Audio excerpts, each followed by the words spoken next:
Hi, hello, and thank you for clicking on this video despite its god-awful thumbnail. I swear I will get my sister to draw me a new one, a better looking one. This is my second video on the topic of what books would House of the Dragon characters read in their free time, with commentary. You can find the first one on my channel where I talk about Rhaenyra, Daemon, Helena, Aemond, Aegon, and Alicent.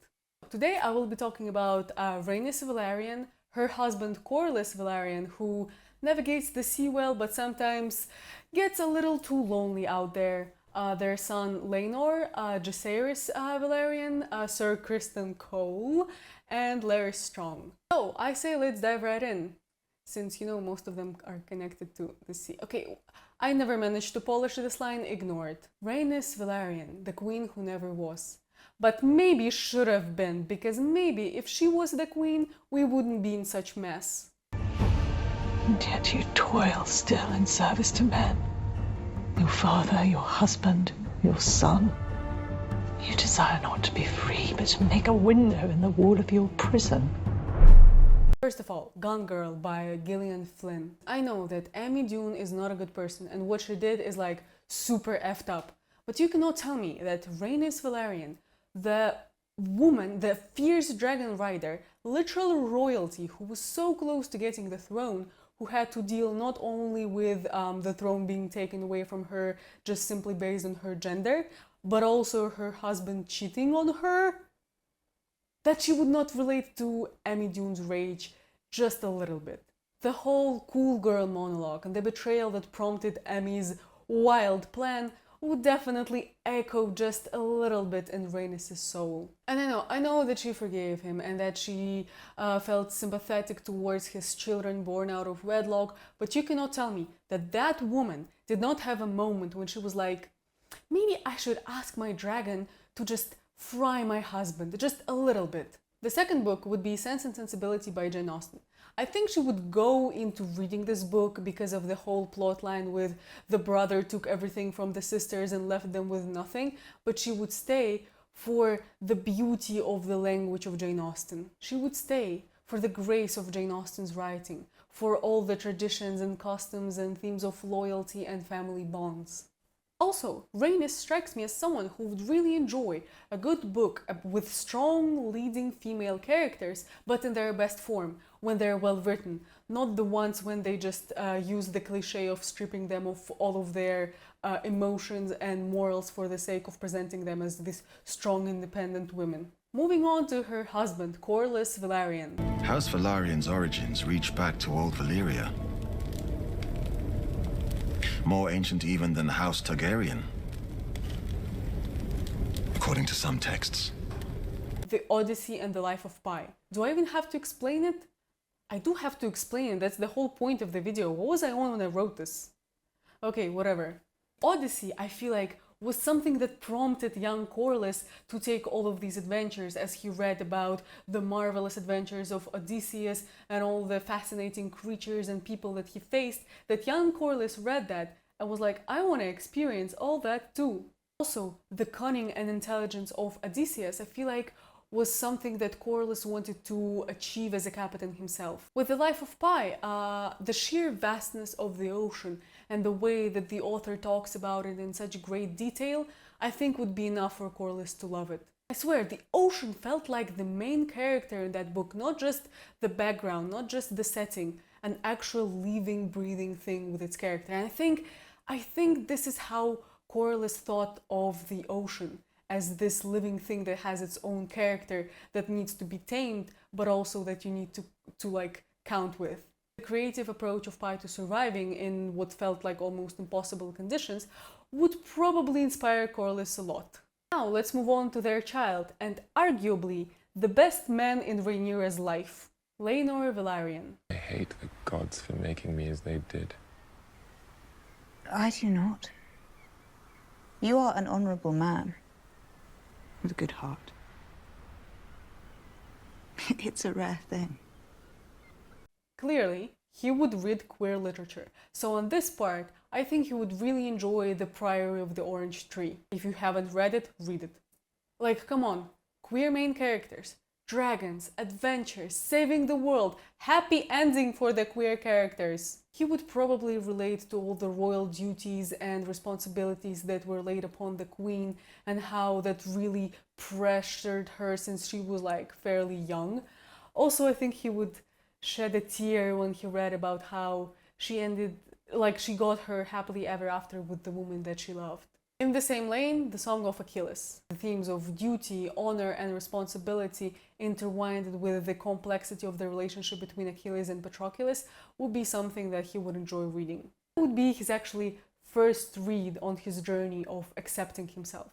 Besides that, Ender's Game feels like something he would really enjoy. It is very much focused on strategies in battle and in daily life, and it is centered around like a young guy that has to take really heavy, serious decisions, serious strategic decisions and decisions about his life. So I think Laenor would love that. Now, moving on to my favorite knight, Sir Criston Cole. Desire for women has brought me grief after grief. I think the book that he read and told everyone that he read was the Iliad. Sounds substantial and very fitting for the knight. It's the adventures, it's the loyalty to your king, it's the duties, it's the restoring the wounded dignity of a ruler. Very fitting for a knight. But what I think he would love that book, actually love, and not tell everyone necessarily, but that would be the Helen of Troy thing. I think he's the kind of guy who would unironically call women Helen of Troy. Like, no sarcasm, no nothing. He would heavily imply that it's the beauty of the women and it's the women that prompt the wars to start. No. Secretly, he would love Murakami's books. And exactly for the reason that you think. The fantastic, very realistic, amazing, deep descriptions of women. That was sarcasm, by the way. But honestly, I don't think that would be his favorite type of description of women. No personality, fully attached to the main character and exists only for his development. Described solely for her boobs and sometimes, if lucky, for the passionate desires she has for the main male character. I have a serious beef with those books. I was so excited to read The Norwegian Wood, but I just... Returning back to Sir Cole's favorite types of descriptions for women. No power, no influence on the plot, just sheer existence for the pleasure and the development of the main male character and the reader. To be fair, if you're surrounded by that many powerful women, you might want to like switch the tone a little bit in your book picks. Jacaerys Velaryon. My mother will want more than your crossing. What does her grace desire? Bent knees. By far, I think he's my favorite character in the... no, Helena. No, there is Helena. Well, to be fair, I think I feel just so much sympathy towards Helena, but my favorite character would be actually Jacaerys. He just simply has more screen time. I think he would read a lot. He doesn't give off the vibes of a bookworm necessarily, but a person who is well read and takes the lessons from the books that he reads. I think he would incorporate like an hour or two into his daily routine just to read books. So by the time when the main events start, he would be a pretty well-read person, which might explain why, well, his lessons probably too, but that might also explain why he's such a good strategist at such a young age. I think some of his favorite books would be Don Quixote by Miguel de Cervantes and War and Peace by Lev Tolstoy. If I am capable of saying something in the original language, I'm gonna say it in the original language. Lev Tolstoy. With Don Quixote as a prince, I think he would appreciate him holding all these ideas about chivalry and dignity, but also learn a lot about what it means to hold these ideals in a world where they're not really appreciated as much anymore. Growing up and observing everything in the castle, he would have this sort of dissonance between what he's taught And what people actually do and what is praised as smart, like a smart move, I do think he would have that little thing when he's like, that doesn't add up. So I don't think he would share Don Quixote's desire to reinstate chivalry and knighthood and all the things like that, but he would also learn from the struggles and the failures and the naivety of Don Quixote that arise from his complete romanticization of the whole thing. You cannot read a nice literature on knighthood and knights and just be like, I am going to reinstate it in the real world without actually any knowledge of how to do that. War and Peace would be the perfect combination for him of the art of war and the battle strategies and leadership, but also the complexities of the human nature at peace.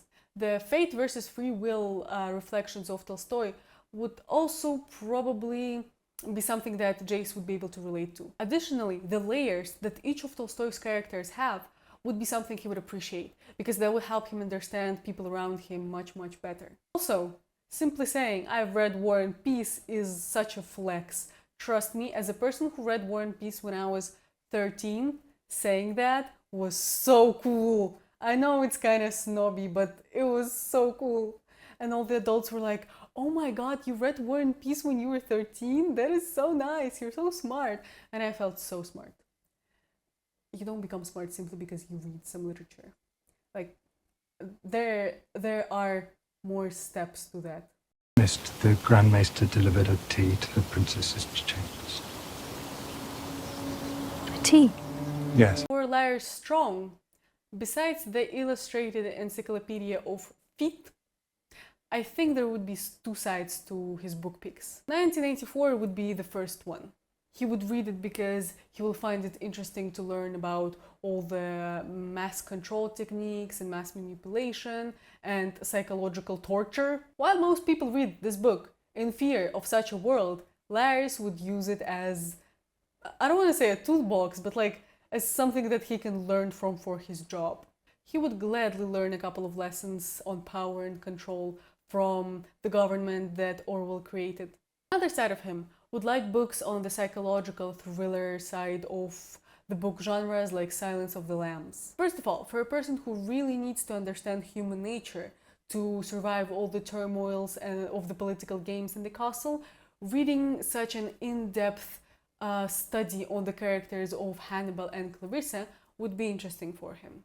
The complexity of the plot and the challenge for the readers to search for clues, to put them together like a puzzle and try to guess themselves what the hell is happening would definitely engage him, because he strikes me as a person who likes a puzzle. Well, and the dark twisted themes of madness and transformation would also be interesting for him. Larys, who operates in the morally gray areas, would find them amusing, and the turning of Clarissa to Hannibal's side, oh my god, he would love that. So this is the end of this video. Again, I don't think it's gonna be too long, but I don't think you want to hear me talking non-stop for like 40 minutes like my first video was. So I think this length of the video is optimal. Also, I don't know if you'll make the third part. I do have some more assumptions about other characters, but I just don't know how popular they are to like make a separate video about them. Maybe I will, maybe I won't, I don't know, I'll think about it. Write in the comments if you agree with the books that I picked for each character and what you think they would read, and especially write if you disagree.